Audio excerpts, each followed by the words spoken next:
So here we are at the output menu for that second time we ran through this analysis, and we see, yes, we have 4 load cases rather than 3, but where's that no friction title that I typed in? Well, the program is showing the load components here, but if I go to options, load case name, I can now either use the Caesar2 load case names or the user-defined names. I'll say user-defined, and there it is, no friction. So we could have changed the titles on each one of these different reports in the load case options to make them have meaning to people who may not know much about Caesar2. Also, we can say, now this does not mean there's no friction. Where do we actually have those settings for those terms? Well, they're over here in the load case report. If I look at the load case report, I can see here that the friction multiplier for the first load case was 1 times 0.3. The second load case, which I called no friction, has a multiplier of 0. So yes, there is no friction in that load case. And in the third case, we do have friction in there. So you could always check to see what these settings were, those switches in the analysis portion, and don't just believe these terms here.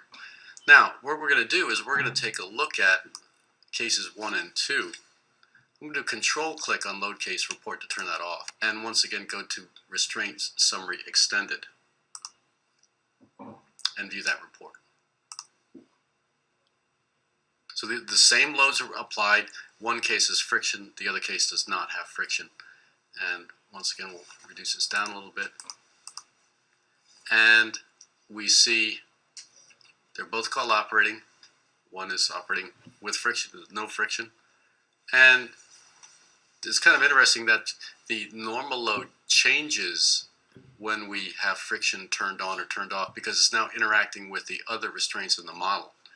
So node 40 is affecting the response at node 20. And again, because we have friction at node 20, it's changing the load on the guide. So there is some interaction in different directions here. We can now see that the load range with and without friction is about 70 newtons in the Y direction. We see that we get about 600 newtons laterally from friction that will change the response. We see a little bit of different deflection with the friction on or friction off, and also the friction on this support over here is affecting our guide response.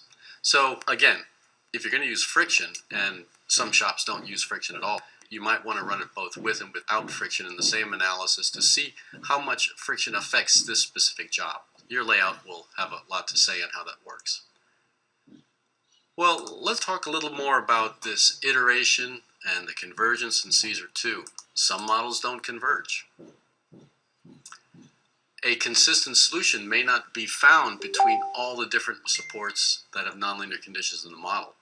You might lift off at one point, which might change the load distribution, resting at another point. The gap might not close as one pipe lifts off, or maybe friction interacts with the gap closure.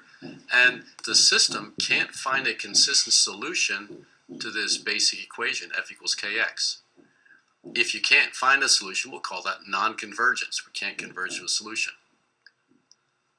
So we're going to show you a little example of a model that does not converge. And we'll use that to show you a way around to find out what possibly could be causing this non-convergence, how you could modify the model to make it converge so at least you get some results to look at. So we would suggest you should do this. Well, first of all, we can change those tolerances that we saw earlier. You can change tolerances on friction while the solution is underway, which I don't recommend because if you stop or change the tolerances at a different stage in the convergence, it's going to go down a different path. So you will not be able to reproduce those numbers by changing tolerances during the execution. You may want to change tolerances before you start the analysis, and then you can count on those being matched, but somebody running that same model on another machine without your tolerances won't get the same solution. But what we're going to do is focus on getting output to review. Usually when there's a convergence issue, it might be just like a knife edge. It wants to fall left or right, and the solution is not really committed one way or the other. So the error that we introduce could be quite small, but we want to see what that error is in the output.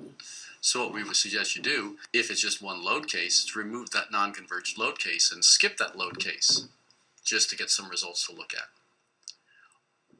As far as getting a solution for even the non-converged load cases, what you could do is reduce the number of nonlinear restraints in that model. And we're going to show you how you can do that using the analysis processor. So you make it linear. So if you have a plus Y restraint that is either lifting off or resting, just can't converge, either remove the restraint all the way or make it a double acting restraint. If I have a gap on a guide, remove the gap. Then when it converges, you could review all these changes to see how wrong they are. And usually those changes are usually small. So let's go to another model on your machine now. It's called Converge. I'll start up Procedure 2, and I'll go out to the main menu, open up Converge. So we're going to open this one up, and when we come back, we'll run this model, find the non-convergence issue, and then fix it.